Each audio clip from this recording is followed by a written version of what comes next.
Welcome to the Dodo Dads podcast, where we talk with real dads who are in the trenches raising daughters and doing their best to get it right. Through honest conversations, shared experiences, and a little humor, this show is designed to encourage, equip, and inspire good fathers to become even better girl dads. I'm Greg Gerber, the founder of Dodo Dads and the father of three now grown young women with families of their own. Today's episode, our inaugural show, is a special one for me because my guest is not only a longtime friend, but also the guy who introduced me to the term dodo decades ago. A dodo is a dad of daughters only, and Todd Kuckkahn has 4 daughters, which means he was fully immersed in girl dad world. This conversation features a lot of real-life experiences, laughter, and stories of a few slammed doors along the way. Todd has spent years coaching youth sports, raising his girls through every stage from childhood to adulthood, and now he's even a grandfather. That means he's got a unique perspective on how parenting evolves over time. In this conversation, we talk about several things that every girl dad will recognize. First, Todd shares how raising girls happens in phases and how the relationship shifts from those early years into the teenage years and then into adulthood. Second, we talk about the importance of intentional one-on-one time and why some of the best conversations happen in places like car rides, not planned events. Third, Todd explains why you can't buy your daughter's love and why connection, communication, and presence matter far more than anything you can purchase.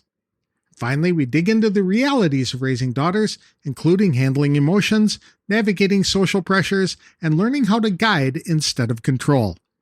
This is a conversation filled with practical wisdom, a lot of honesty, and a reminder that even when we don't get it right, being present makes all the difference. To tell us more about his story, please welcome Todd Kuckkahn, an official dad of daughters only, to the show. Thanks for joining me today, Todd. I really appreciate it. I'm so glad to have you as the first guest on the Dodo Dads podcast, because after all, it is you who introduced me to the term dodo. What was that, 30 years ago when we were having breakfast? Oh, let's not do the math on that, but it's been a little bit, and yeah, we had a lot of great conversations over the years about our girls, and I'm excited to be on the podcast. Thank you. I appreciate it. Tell people how many daughters you have. Let's see. I have four daughters. Yep. So I had 3. So among us, we had 7. But your hair is a little gray, and I pulled mine out. So it must be something about raising girls that does that to us, huh? You know, it's funny when I do my presentations, workshops and stuff, I always talk about my hair and about the fact I have 4 daughters. So I use that line a lot. It is. Yeah. What was it about being a dodo dad or a dad of daughters only that you found it to be very appealing? I think, first of all, I saw the other side of the world that my mother faced, because my parents had 2 boys. My brother's about 6.5 years older than me. So I guess I kind of learned about her pain through raising boys. But when you have kids, you want healthy kids. And that first one came out, Megan, and it was right. It's not like I never had a particular gender preference, although I will be honest, when it got to number 4, Morgan, my girls are 10 years apart. Morgan is 5 years younger than the youngest. So Morgan was a little bit of a surprise, but a good surprise. But anyway, I can remember like it was yesterday, because I wanted a boy. Everybody wanted us to have a boy at that point in time. And the doctor handed Morgan over to me after Mary had the baby. And I looked in her eyes, and she just had these big, gorgeous eyes staring up at me. And this little smile, like, okay, I needed a 4th daughter. It was right. It's been a great experience, and I've learned a lot. Of course, one of my daughters has given me a grandson, so now we're flipping back the script. But anyway, daughters are great. They love their dads at certain times. That's right. Exactly. Don't they start love you a little more as they get older? Yeah, I think so. It was like 3 different phases. The first phase was until they were 12 years and 364 days old. And then when they turned to be teenagers, that was the beginning of the second phase until they were 19 years and 364 days. Then they had 20, they had another phase. The teenage years were certainly interesting, and there were some other reasons for that, but yeah, they're all good. It is amazing how much you probably grew after they turned 19, how much you matured yourself and how wise you became. I became very smart. I was dumber than a rock for those, whatever years that is, 7, 8 years, but I got really smart when they turned 20. That's right. That's right. When they were younger, did you go on one-on-one activities with them? I look back at that, and we didn't do enough of that. And I think to Craig Rochelle, Craig, you probably heard speak. He started a Life Church, and he talks about having 6 kids, and he talks about how when they started, it was easy because it was 2-on-1. And then the second one wasn't too bad either because then it was 1-on-1. So we would do something. I would take my oldest daughter because the youngest wasn't ready to go out yet, and we go to different parades and picnics and things. Not necessarily scheduling like every month a certain date, but I really think as a dad, not only of daughters only, but any kind of a dad, you really need to be intentional about setting up those times. But yeah, we would do a lot of that stuff, but not enough of the one-on-one stuff. Now I will say, with my grandson, what I've done, I realize this is a dodo's call, but with my grandson, every year we schedule a trip to a zoo. We've gone to different zoos, so at least I've done that with my grandson. But that one-on-one time is just. It's so valuable, so fun. And I'm thinking back too, and I've done a lot of coaching. I had a lot of basketball in my background. And Megan was old enough, the oldest, to start playing basketball. And I asked some of the people in the community. We were living in Stoughton with you at that time. Not with you, but in Stoughton. And I said, geez, I don't know if I want to coach my daughter. And they said, you know what? It'll give you an hour and a half, a couple times a week with your daughter on the basketball court and driving to and from practices. And that was awesome. And then I coached Mackenzie as well. I coached Molly for a little while, and I coached Morgan. So I guess that in a way was intentional one-on-one time where we had a chance to drive to practice or whatever, and those fun little conversations we might have. That's exactly right. I did not know that you were coaching all 4 of the girls. Yes, I did. That's another reason why the hair looks like this. But yeah, I got a chance to. Now Molly stepped off into the hockey world, so I coached her when she was really young. But yeah, I got a chance to coach all of them. And actually, as we speak, this is the last week of practice with my grandson because I've been coaching him as well. So I'm wrapping up my coaching career. But yeah, whatever moments, whatever excuses, whatever you can do to have that one-on-one time, I think it's so important. And sometimes we didn't say much.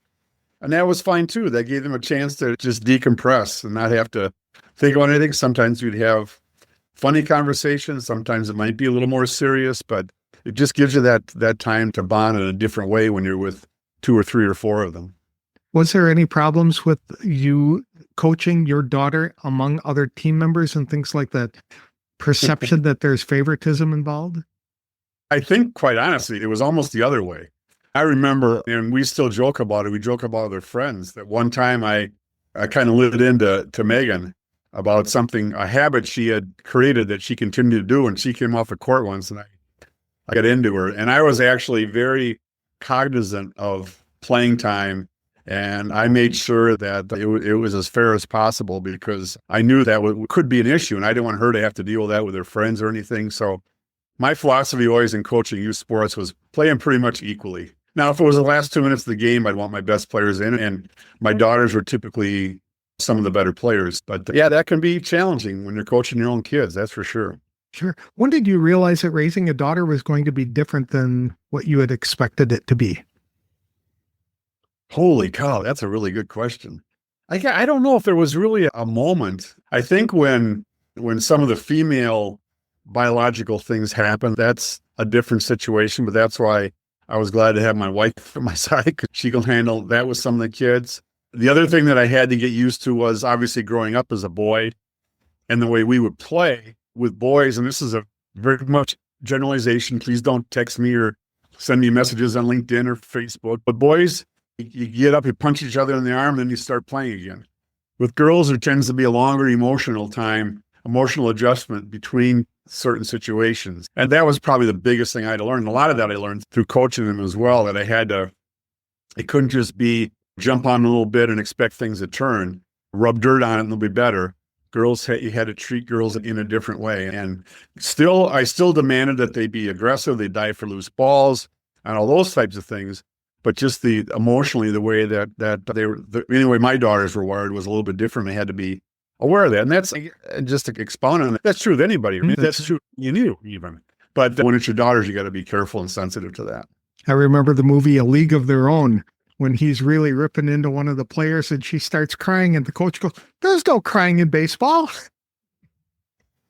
You got to pull it back. And I'd probably made my girls get teary-eyed maybe once or twice, but then I know I kind of even with my grandson. But yeah, you got to figure out who they are and where they are. Every female is different, every male is different. You got to find their points. But that generally is a difference with boys and girls. You had mentioned when the biological aspects of a growing girl comes into play, and a lot of dads seem to back away from their daughters at that point and not engage them, not hug them or anything like that. Did you experience that as well? Did your relationship change in that regard? Nothing really pops in my mind about that. I was sensitive, and I think as I got older, we had a little fun with it, but that always didn't work either. So again, it's understanding, and each of the four daughters was very different as they'd gone through those life changes.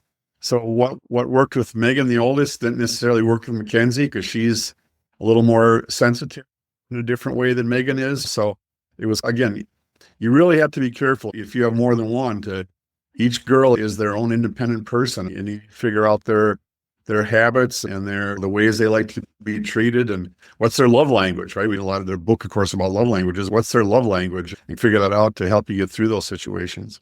That's a good point to talk about the love languages, because every dad needs to understand that, because especially with girls, they receive love in different ways. So when you are pouring on gifts for somebody for whom gifts makes no difference, it can leave you frustrated as a dad because I'm providing you this beautiful, expensive gift and you're not responding in the way I expected you to.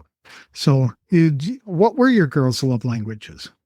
Do you remember? As you're talking about that, I think, and I don't remember the exact love languages, but one thing I know is that money can't buy you love, right? You can buy them the most expensive cell phone. You can give them $200 for a birthday. You can do that, but you can't buy their love. Just the time together. And I thought about, as you were talking about those drives home from practice, again, that one-on-one time. And maybe I got a little excited with him during practice and maybe jumped on him a little bit in the sense of raising my voice. But in the car ride, I'd always have a conversation with him and say, Megan, I said, the only reason I'm doing this is because I love you. I want you to be a better basketball player. And that's why I raise my voice sometimes. And I said, when you want to be worried is when I don't speak to you. That's the time when you really want to worry. So we had some of those conversations. My dad, I recall back to my dad being a very silent disciplinarian.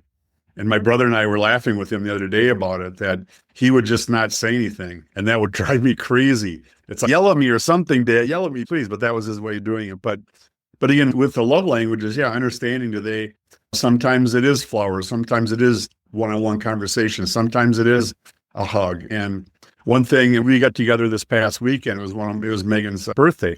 And I'm a hugger, because there's going to be a point where you're not going to be able to hug because of distance or because of health or whatever it is.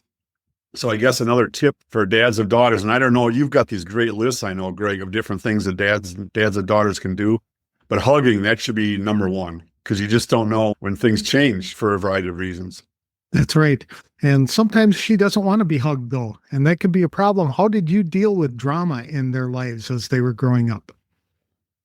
Eventually, I learned to just smile and understand it and respect it, because I know that I can be moody sometimes as a dad or a spouse or a son, whatever the case might be.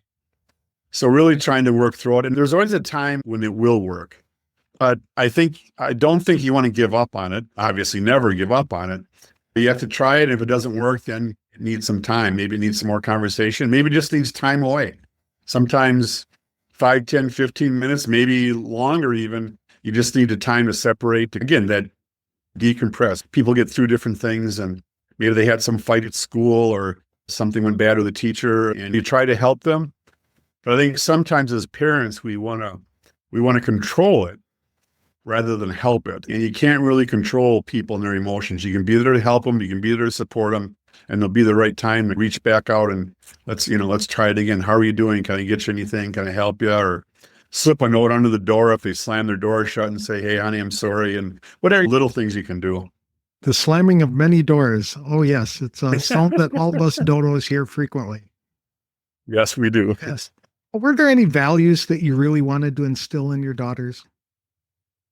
I think, yeah, the really valuing others and trying to share our love with them, my love with them as a dad, and having them express their love to others. I was blessed in my life with my parents. It was a loving family, and I've tried to portray that to my kids about helping others, lifting others up, giving a hand, not giving a hand out, but a hand to help somebody else help up.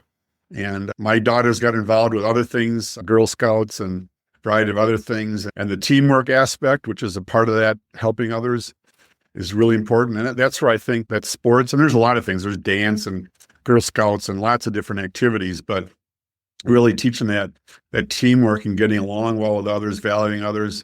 Again, with my grandson, we talk a lot about respecting yourself, your teammates and all that. But the respect and valuing others are really a couple critical ones. How can dads play a better role in helping their daughters to respect themselves? They get teased on at school and they go to watch all these marketing messages that say they're not enough. What can we do to counter that? Again, I think the key is that communication. So often anymore, it's almost unfortunate, but we're not watching TV together because kids are on their phones. So you don't know what they're seeing. But when you do have those opportunities, when you're watching a Badger basketball game or something and a commercial comes on, talk with them about that. But you have to have conversations, ask. It's like in the workplace, you can often tell when a coworker is not themselves, they feel down or they act differently. But it's the same thing with our daughters. You should be able to tell when your daughters are in a different mood or whatever the case might be. And again, reaching out to them and say, anything I can help with. And again, you got to be careful. You don't push that envelope too far, but just be there. I'll be there for you sounds so corny. Plus, it's part of a Seinfeld episode that was hilarious. But anyway, just being there when they need somebody and continually letting them know that you care. And again, it's not by giving them $20 or $50 or a new doll or whatever age they are. It's the personal connection. That's what their value. They're not going to remember what doll they got for Christmas when they were 6 years old, but they'll remember if you hug them. So it's those kinds of priorities that are really important. That's a great point. Many times they'll remember the experiences that they've had. What are some of the things that you did with your daughters that they might say, I remember that? Again, we're a sports family. So going to different sporting events, whether it's a Packer preseason, they have a family night. I would take the girls over to that and we'd spend some time throwing the football and having some burgers and hot dogs, brats, soda, whatever the case might be, go to the Packer game. I'd always try to figure out ways to get them in front of people, but trying to do those special little things, going to parades and collecting candy on the side. None of those things cost money. You got to pay gas to get there, but the family night was always really inexpensive. Parades, anything to be around people and celebrations. We've been doing for years, ever since we moved to Stevens Point in 2004. I've been there over 25 years. We would camp out on the riverfront for the 4th of July. And we put out, the things on the ground, tarps. We put out tarps on the ground. And that was our base camp. So when the kids were young, they didn't get to go far from the base camp. We would take them somewhere. But as they got older, they maybe go off with their friends. And then a lot of times they bring their friends back and watch the fireworks with us. And those are some experiences. Again, it didn't cost anything to go there. We bought a few sodas, but you can take your own stuff along too. So you don't have to go to Disney World to create experiences for your kids. It's just having authentic time with them. Bike rides. We did a lot of bike riding, things like that. So there are ways to develop those bonds without having to open up your wallet too far and putting yourself in debt to create those relationships. And again, when we talk about stuff, we don't know the score of the game that we went to, but we know that something happened at that game or during that game or on the ride there or on the ride back that we remember. That's fun. And I remember that your folks lived in Florida for a time. And so you would drive down there because flying with 4 kids was just astronomically expensive.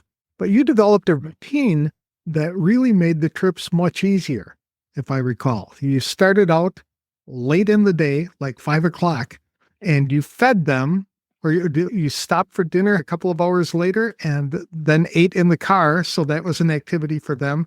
Then they fell asleep. Can you remember any of the details of those kind of trips? Kirby, I'm so impressed that you remember that. But yeah, that's exactly right. We would drive straight through. We drive, and typically I drove. I didn't mind driving. The kids would sleep, whatever. But yeah, one thing we did was we gave them each $20 when they were old enough. We gave them each $20, and they said that you can spend that however you want on the way down. You can not spend any of it, put it in your bank. You can buy bubble gum, candy bars. If you see a T-shirt or a key, that's your money. So that way, every time we stop, Dad, can I have some money for this? Can I have some money? So we kind of, now it might be a little bit more now because things are more expensive, but when we were traveling with them, that worked really well. And we never would stop anywhere for dinner. We would pick something up and we'd keep driving, keep going. It was funny. I remember one time we'd pull into my mom and dad's after driving for 24 hours, and I look in the rearview mirror, and I don't remember which daughter it was, but her white shirt was basically rainbow colored from all the food and Cheetos stuff. And I looked at Mary, and she kind of rolls her eyes, but my parents understood it. But again, those memories we had the old, of course, I'm really old, but they had the video machine where you had the TV and the video player all in one.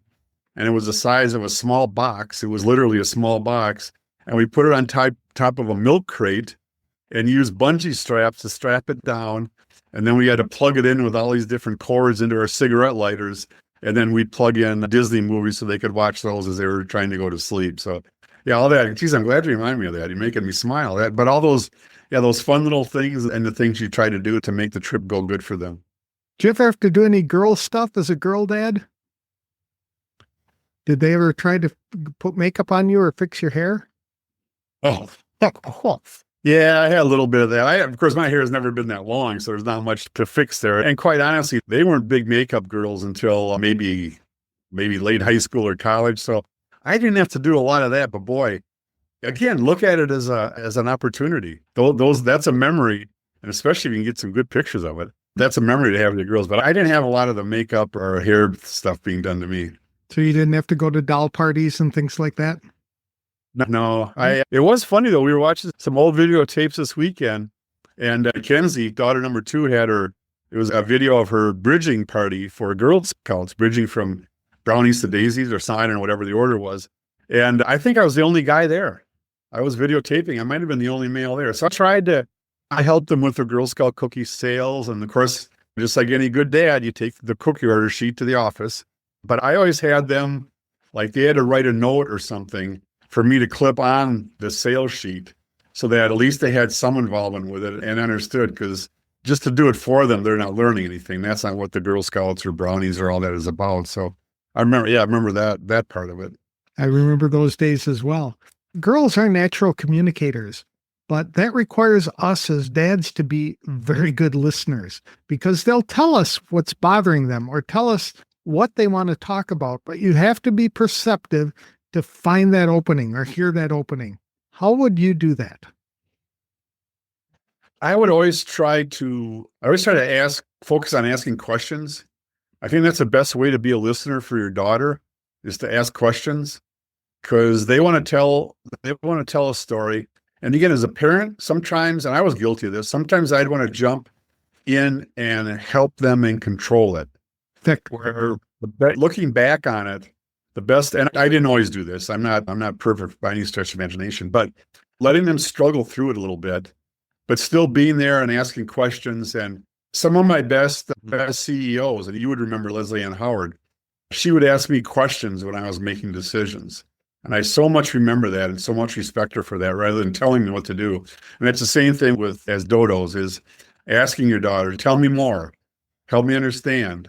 What did you mean by that? How did you feel? Asking those questions really helps them sort through it without trying to solve their problem for them, because that's probably the worst thing you do. Now, if there were ever situations, of course, and I can't remember any, quite honestly, where I had to step in, I certainly would have, or maybe did, if I can't remember any. But otherwise, yeah, let them struggle a little bit, ask them questions to help them come up with the best answer for themselves. That is great advice, because I know that the gals are going to eventually face issues where they're going to have to think for themselves and they're going to have to take risks.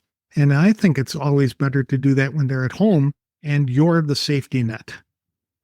Right. And there's so much bombardment. You mentioned it before, so many things coming at them from primarily social media, from their friends, and you hear so many sad stories about kids. So Yeah, you want to take every opportunity. And it's become more of a challenge at home because of phones and because of the schedules that people, it's like it's a badge of honor if you have your kids involved in something every night of the week and every weekend. And I'm guilty of it. I'm a basketball coach and we get in a lot of those tournaments too. But they all need that time to decompress. And that's a good point about being so busy all the time. The girls do need time to relax and just figure out what to do for themselves. How many times did I hear I'm bored? 1,000 times a week. And it's important Right. for them to be bored because that's when they can be creative. That's when they can start doing things, how approaching other people to play or to just hang out and things like that, to talk with them. Did you try and get them to have their own downtime? I guess not necessarily in a controlled way, but they always did. Of course, when our girls were growing up, the cell phone wasn't as prominent or wasn't even around. So we didn't have that against us. But we were careful about what they got involved in, what they didn't get involved in, because we didn't want to overbook them, so to speak. But we had some weekend tournaments and things, a few of them. But I wouldn't say that I was necessarily intentional about that downtime because it happened naturally by the way our house was run. Okay. My oldest daughter is the same age as my youngest daughter. So I was just thinking about this the other day. Becky was 17 when YouTube came into being. So your youngest was 10 years later. So YouTube and other social media sites were thriving by the time she got into her teenage years. So did you have to deal with any of that? Again, not really, Greg, and I'm not sure why that is. It wasn't from exceptional parenting. I'm sure it was more by accident than anything at all. And again, we have a strong faith. Our kids went through Catholic schools. Not that every girl has to go. I'm not saying that, but their environment they had a good environment. They had good friends like your kids and others in the schools. Not that everybody was perfect. It wasn't, I don't want to try to give that image either because there's challenges no matter where kids go to school. But we were just blessed on the environment. The community, when we were in Stoughton, it was a great community. When we moved up here, it was, again, Stevens Point is another great community in Wisconsin. So there are so many factors that come into it and I think now, back to your other question, I think now you almost have to schedule time where the kids aren't doing anything because they are so programmed. Because this is more recent, I remember it, and it wasn't an issue back when our kids were kids, but I talked to my basketball players right before Thanksgiving and I said, hey, I challenge you guys. Why don't you have a Thanksgiving dinner where when people walk in the door, you put their cell phones in a basket and set the basket by the side so nobody can use their cell phones during your Thanksgiving celebration. And actually, a couple families did that and didn't do it maybe for the whole day, but for a part of the day. And I thought, wow, that's cool. But you do have to be, I think, more intentional about that time away from the phone and try to figure out a way to use the phone as a reward rather than a punishment. I'm going to take your phone away if you don't do this. Rather say, you know what, you're going to have 2 more hours of phone time tonight if you do this. Turn it into a reward for something rather than a punishment of some sort. That's right. We had to fight the phone battle even back then because the girls wanted a phone. It was their source of independence, their connection with others, etc. Did you have any struggles with that, or did you have to put up any rules for phone use? I'm trying to think when Megan might not have got her phone until high school, but every daughter got their phone a little bit earlier than the previous daughter. The social pressures increased, and I think Morgan might have got hers in. And some of it was, too, a communication thing. So we could, if they got into some situation, they could reach out to us. But again, we didn't put a lot of restrictions because we really valued the academic portion of it. We supported the girls, but we also supported the schools. With our girls, we talked a lot about with coaches, with teachers, with Girl Scout leaders, all the differences of those people and how you're going to need to understand those differences because when you get older, you're not as going to be able to control who your boss is or who your coworkers are.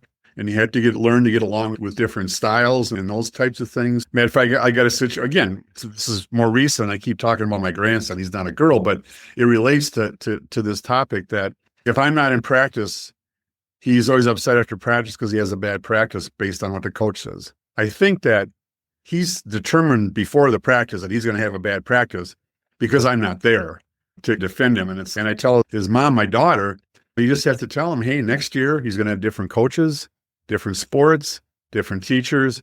You have to figure out how to get along with those teachers, not in a tricking them way or a devious way, but again, it's all about differences, right? And those lessons they can learn as they're involved with things, not only with teachers, but with different outside activities as well, to understand those different personality styles. You had mentioned something that I think is true of all of us who've been parents, is that the ages keep lowering for the different things that you want. Did you have any special rules for that? I know that we would not allow the girls to get a phone until they were 12 years old and babysitting on their own. But back then, phones were different, right? All you could do is flip it open and call people. You couldn't search the internet and connect with others that way. Did you have any rules for those rites and passages? Again, they got younger every year when they got their phones because there was a lot of social pressures. Our girls were usually in the second half of the number as far as who got them in a class, who got phones. They never were the first ones to get them in their group. They were more the middle or towards the end. And we restricted their use to certain things. And again, back when our kids were growing up, it wasn't as much of an issue now. And I think there's also some permission you can give on the phone too to help control some of that. But you have to figure out a way to reward them for doing something. Yesterday, my grandson he told us his midterm reports, and he had one B, the rest are A's. So I pulled $20 out of my pocket and gave it to him. I don't do that every time, right? I do that randomly, but he earned it as a reward. It's not like he gets an allowance of $20 every week. So utilizing things, dads of daughters too, utilizing things as a reward. Maybe they start with it every night. You can use your phone for an hour. If you get good grades, you can use it for 2 hours. It's not that type of a setup. I don't know if that makes sense or not. It does. What about makeup? Was there an age in which the girls were allowed to experiment with that? I don't think there was. It was, again, every year it got a little earlier because girls it happened earlier. And our girls were never big makeup girls. They were, maybe because they were in sports and it was messy with sports and things, they never did it. But the group they hung around with, and they were never big into all that kind of, and in terms of like clothing and lengths of skirts or things, that was never, pierced ears. We were never the trendsetters, and we were never the last ones. It was usually somewhere in the middle. And again, it was a kind of a societal pressure. Now what dodos have to deal with is even more incredible.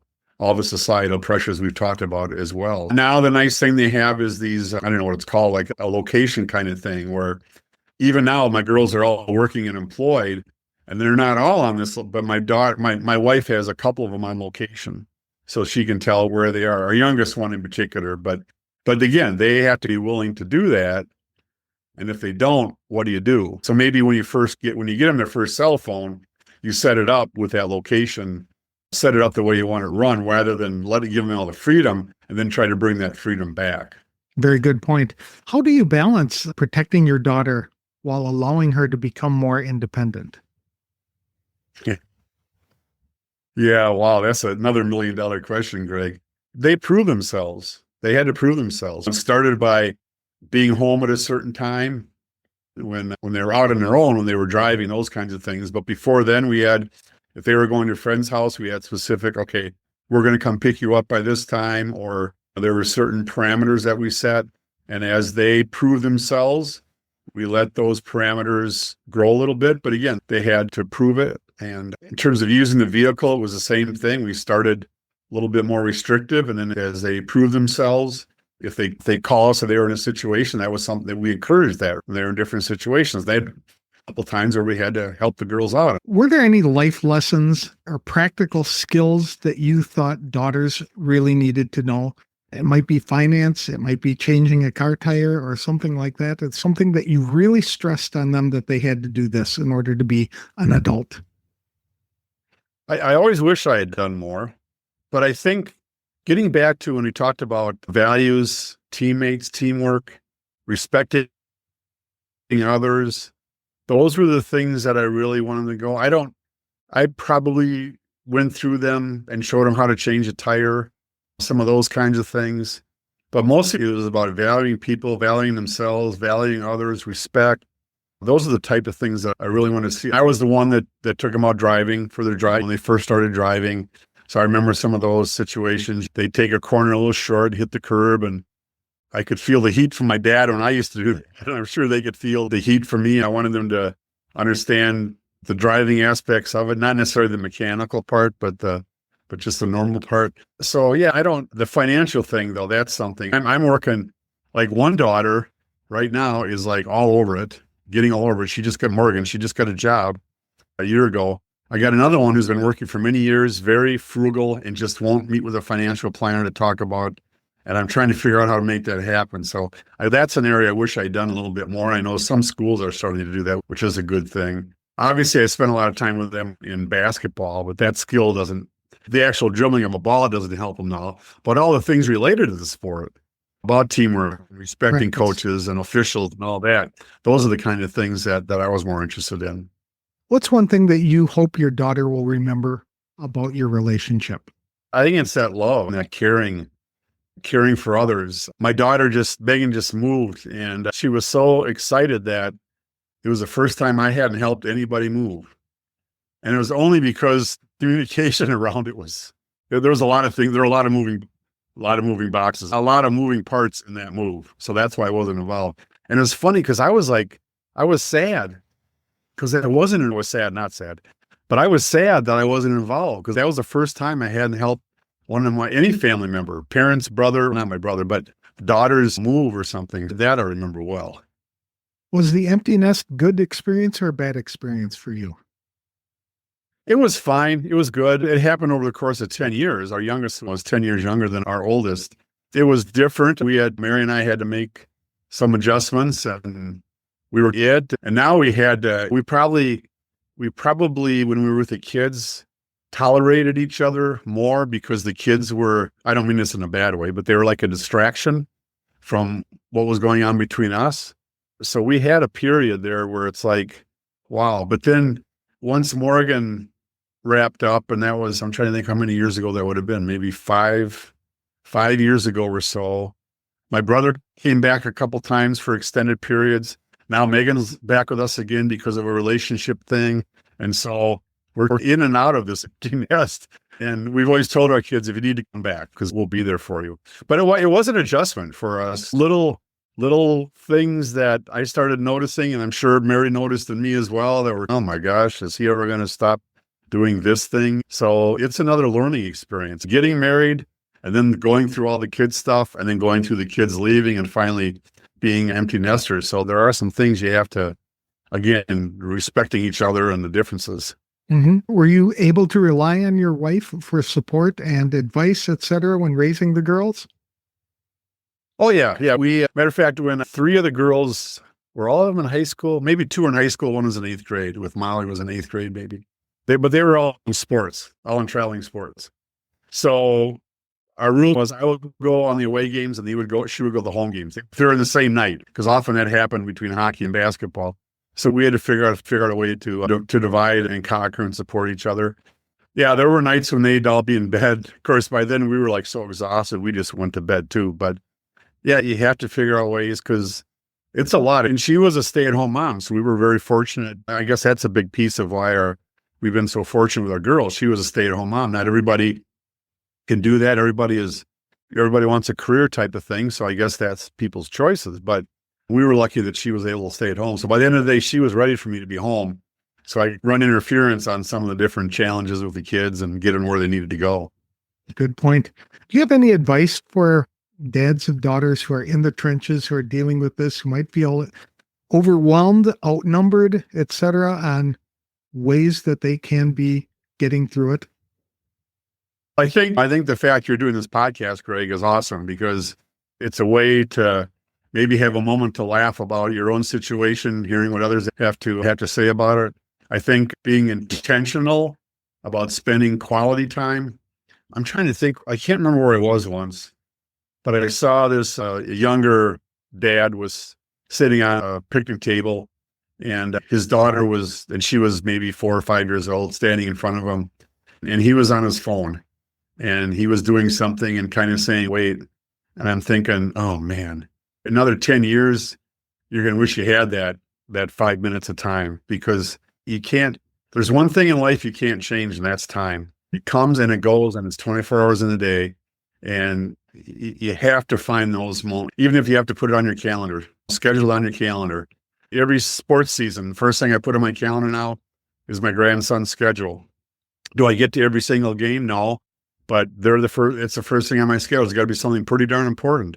And I think you have to think about that with your daughters. You have to think about how intentionally, and if your kid's not involved in anything, still you need to have intentional time, because that one-on-one time, as we talked about, means so much. And the experiences and the memories they'll get from that down the road are so critical. How can other fathers connect with you if they'd like to get your advice, especially if like things on basketball or having 4 daughters? Are you on social media, or can they connect to you? I haven't been as active on social media, but yeah, just my Todd Kuckkahn, first name, last name. That's Facebook and LinkedIn. I'm on there. And then my email is todd@toddkuckkahn.com. Nothing too creative there. Certainly can reach out at Facebook, LinkedIn, email, whatever the case might be. We can grab a coffee or have a virtual conversation. It'd be fun to share stories. Super. Thank you for your time today and your advice. I know it was critical for me to have your advice when I was going through it. And so I'm hoping that both of us can share our advice with others and our experiences, and it will provide them with the stuff that they need to get through it as well. It is stuff. And Greg, we lean on each other. Trust me, we leaned on each other during that time. I have wanted to interview Todd Kuckkahn for a long time because of the sage advice he offered to me many years ago when I was in the trenches trying to make sense of being a girl dad. What I appreciate most about Todd's perspective is how simple but powerful his lessons are. He reminded us that the most important thing we can give our daughters is our time, not money, gifts, or things, but just our presence. Those car rides, those games, those everyday moments are the things they will remember most. He also emphasized the importance of being intentional, whether it's scheduling one-on-one time, putting the phone down, or simply asking better questions. Those small efforts build stronger relationships over time. Another key takeaway is learning to guide instead of control. Todd talked about asking questions, letting daughters work through challenges, and being there to support instead of trying to fix everything for them. And finally, one of my favorite pieces of advice from Todd is this: hug your daughters often. You never know when those opportunities will become fewer, and those simple moments matter to you and your daughters more than we often realize. If you would like to connect with Todd, you can find him on Facebook or LinkedIn, or reach out directly by email at todd@toddkuckkahn.com. And if you're a dad of daughters listening to this, just remember that you do not have to be perfect to be a fantastic girl dad. You just have to show up and be present. Next time, I'll be interviewing a father from South Africa who raised his daughter alone after an illness claimed his wife a short time after the girl was born. Thank you for listening to our inaugural episode of the Dodo Dads Podcast.